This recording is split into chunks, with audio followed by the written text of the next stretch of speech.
नमस्कार दोस्तों, आज की कहानी है कोई दुख ना हो तो बकरी खरीद लो। उन दिनों दूध की तकलीफ थी।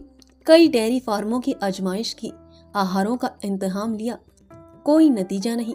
2-4 दिन तो दूध अच्छा मिलता, फिर मिलावट शुरू हो जाती। कभी शिकायत होती तो दूध फट गया, कभी उसमें से नागवार बू आने लगी, कभी मक्खन के से रेजे निकलते। आखिर एक दिन एक दोस्त से कहा, भाई आओ सांझे में एक गाय ले ले, तुम्हें भी दूध का आराम होगा, मुझे भी। लागत आधी आधी, खर्च आधा आधा, दूध भी आधा आधा। दोस्त साहब राजी हो गए। मेरे घर में जगह ना थी और गोबर वगैरह से मुझे नफरत है। उनके मकान में काफी जगह थी, इसलिए प्रस्ताव हुआ कि गाय उन्हीं की घर रहे। इसके बदले में उन्हें गांव का एक छत्र अधिकार रहे। वह उसे पूरी आजादी से पाथे, उपले बनाए, घर लीपे, पड़ोसियों को दे या उसे किसी आयुर्वेदिक उपयोग में लाए। इकरार करने वाले को इसमें किसी प्रकार की आपत्ति या प्रतिवाद न होगा और इकरार करने वाला सही होश हवास में इकरार करता है कि वह गोबर पर कभी अपना अधिकार जमाने की कोशिश ना करेगा और न किसी का इस्तेमाल करने के लिए आमादा करेगा। दूध आने लगा, रोज रोज की झंझट से मुक्ति मिली। एक हफ्ते तक किसी तरह की शिकायत ना पैदा हुई। गरम गरम दूध पीता था और खुश होकर गाता था, रब का शुक्र अदा कर भाई जिसने हमारी गाय बनाई।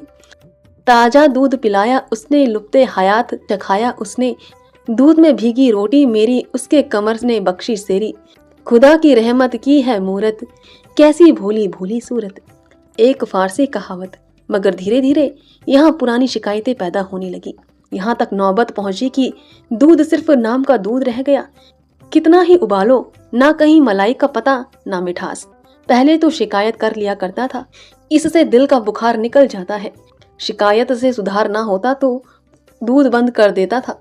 अब तो शिकायत का भी मौका ना था, बंद कर देने का जिक्र ही क्या। भिखारी का गुस्सा अपनी जान पर, पियो या नाले में डाल दो, 8 आने का रोज नुस्खा किस्मत में लिखा हुआ। बच्चा दूध को मुंह न लगाता, पीना तो दूर रहा।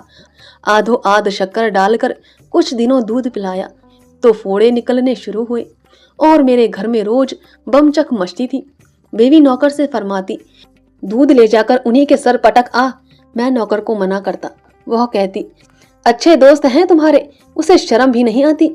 इतना अहमक है कि इतना भी नहीं समझता कि यह लोग दूध देखकर क्या कहेंगे। गाय को अपने घर मंगवा लो, भला से बदबू आएगी, मच्छर होंगे, दूध अच्छा मिलेगा, रुपये खर्चे हैं तो उसका मजा तो मिलेगा। चड्डा साहब मेरे पुराने मेहरबान हैं, खासी बेतकल्लुफी है उनसे।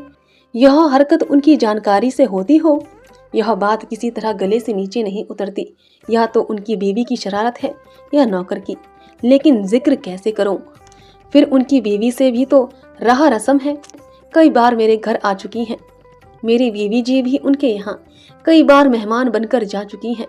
क्या वह यकायक इतनी बेवकूफ हो जाएंगी, सरीहन आंखों से धूल झोंकेगी और फिर चाहे किसी की शरारत हो।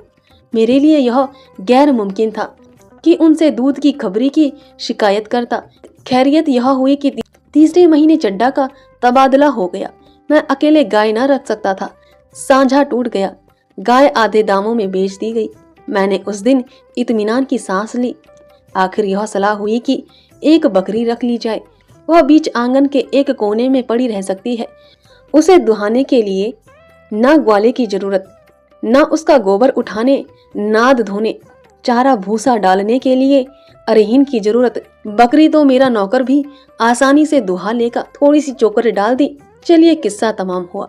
फिर बकरी का दूध फायदेमंद भी ज्यादा है, बच्चों के लिए खास तौर पर जल्दी हजम होता है, न गर्मी न सर्दी, स्वास्थ्य वर्धक है।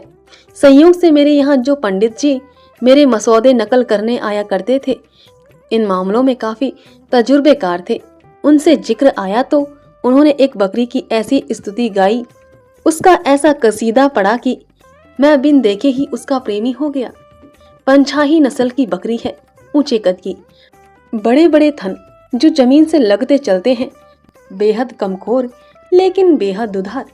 एक वक्त में 2-2.5 सेर दूध ले लीजिए। अभी पहली बार ही ब्याई है, 25 रुपए में आ जाएगी। मुझे कुछ दाम ज्यादा मालूम हुए। लेकिन पंडित जी पर मुझे एतबार था। फरमाइश कर दी गई और तीसरे दिन बकरी आ पहुंची।